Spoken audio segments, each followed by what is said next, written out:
Yo guys, what's going on? It's another edition of a car video, so to speak, right? It's another edition of a car video. And I'm going to be talking about the Raiders and their ability. I don't think the Raiders are mature. I don't think that they're a talented team. They played a Kansas City defense in the middle of the season. Derek Carr had a good performance, but I don't trust this team to go on the road. What would be more impressive to me is if the LA Raiders this week, if they go on the road to Atlanta and win against the Falcons this week. And I'll explain why them taking care of business this week would be more impressive. One, this team is 6-4 on the season, okay? So the game next week against Atlanta is the entire season, because you look at the Ravens right now, and the Ravens are probably going to get to 10-6. You look at teams like Buffalo and the Miami Dolphins, and the Dolphins have the Jets and the Bengals coming up. So the Miami Dolphins, by having the Bengals and the Jets, they're going to win the next two games. So for the Raiders, this is the most important game of the season, is against the Atlanta Falcons. I know the Raiders can play well. I know that Derek Carr can actually step up and play good football. I learned that with the game against the Saints this year. Going on the road against Kansas City, Carr was fantastic. Derek against Carolina was fantastic. The guy has been great this season. He's understanding the offense. He's getting the ball out. Darren Waller, Nelson Aguilar. The offense has been really, really good. And the defense against Drew Lock showed improvements. The defense has played. Here's the thing about the defense. It's not that talented of a defense, but last night we saw Damon Arnett making plays. We saw Trayvon Mullen. We look at Jonathan Abram. He had a couple of really good tackles, and everybody's going to talk about the play where he left Travis Kelce and left his zone. And that was certainly a big play. But this Raiders defense is okay, and the offense is decent. But what happened last year? The Raiders last year, they beat the Chargers, but then they went on the road against Sam Darnold and Adam Gase, and they lost by 30 to the New York Jets last year. They lost to Jacksonville at home. They did not have the maturity. They did not have the team in place to get through adversity and finish the season. And the reason why this game against Atlanta is just absolutely so important, and why I have my doubts about the Raiders. One, I really like the Raiders a lot. I'm a Giants fan, first and foremost, but I really enjoy John Gruden because he's the one coach in the NFL, one of the few coaches that really enjoys being the head coach of where he is. He enjoys the city. He enjoys the fans. More than just about anybody. He really is there for his players. He seems like a wonderful guy to play for. You have Mike Mayock, who's a guy that is from the Philadelphia area, that doesn't have a ton of experience being a GM, and everybody criticized Mike Mayock when he was hired.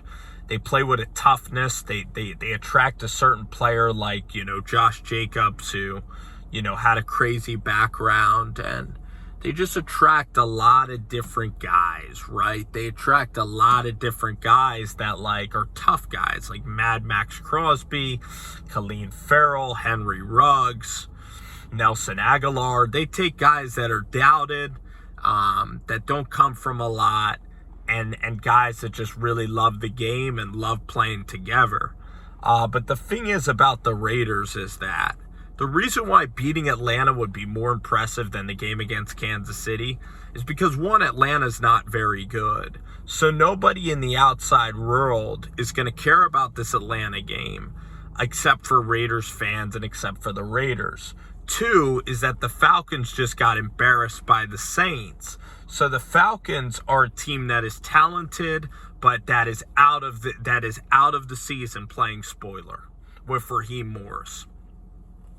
Three, you have to travel across the entire country and play a 1 o'clock game. And four, you emotionally put everything into this Kansas City game. You didn't get the result you wanted, but no matter what, the emotional high of winning or the emotional low is absolutely mentally like the toughest thing for a team to bounce back from. So if the Raiders can go to Atlanta, and Atlanta has really good players. They have Calvin Ridley, they have Matt Ryan, they have Julio Jones. This team is going to be really hard to stop. And Atlanta this year in the Dome, that's their home. They've played really well down there this season. They were able to beat Denver very easily at the Dome. And you look at what Denver did to Miami, and it just seems like an ultimate kind of trap game for the Raiders. And if you're going to make the playoffs, if you have a great culture, you have to bring it every single week. If you're going to make, especially in this competitive AFC with the Browns, the Ravens, the Dolphins, getting into the playoffs, but specifically winning this game. And I don't think the Raiders can do it. And I hope I'm wrong. I want to motivate this Raiders team because I really want them to win against the Falcons. Who gives a crap about the Falcons? The Falcons even want draft picks. This game's going to be really, really hard for the Raiders to win. The emotional aspect, the travel, playing a team that is talented, that doesn't have a lot to gain, playing an interim head coach in Raheem Morris. This game is absolutely going to be just brutal. And the Raiders, if they lose this game, the fan base will be so irate.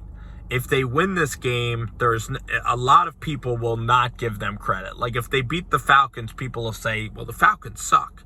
But meanwhile, that's not true. This team has a lot of talent on in Atlanta. They've lost a lot of close games. You're flying across the country. It's 1 o'clock. It's very easy to get up for Sunday Night Football. You're playing your division rival. You're playing a defense that is not great during the regular season. They played well against the Kansas City Chiefs. But a real sign of maturity, a real sign of a team that's together, that doesn't ride the emotional wave, is taking care of business. That's what Belichick does. That's what great teams do. Great teams show consistency. Can the Raiders be consistent in a game where nobody really cares to the outside, in a game that's just buried in a 1 o'clock hour on a holiday week when you've had an emotional loss to the Kansas City Chiefs? Can you be emotionally tough enough to prepare, go into Atlanta, play with great joy and energy? Can you play with great joy, energy, enthusiasm? Because human nature would tell you that it's so hard to do. And for a team that's kind of like a decent football team, but not like an elite football team in culture, it's a game that's very, very tough. So I understand it. I have empathy a little bit. But at the same time, I'm motivating these guys. I want to motivate them to win. Because, yeah, I think Atlanta's going to beat them, but I really want to be wrong about it. And I'll come back, and if they beat Atlanta, I'll be the first one to give them incredible kudos. It's just like the Browns game. It's a put-up or shut-up game. They handled Cleveland, but the job isn't done yet. And they got to go to Atlanta and find a way to do it. And now we'll really see how close are the Raiders to really being a contender in this league. How close are they to really having the right mental capacity to do it? It's an indoor game. Carr will probably be able to do it. Can the defense play well? This is going to be a heck of a contest for the Oakland Raiders. What a challenge this is going to be.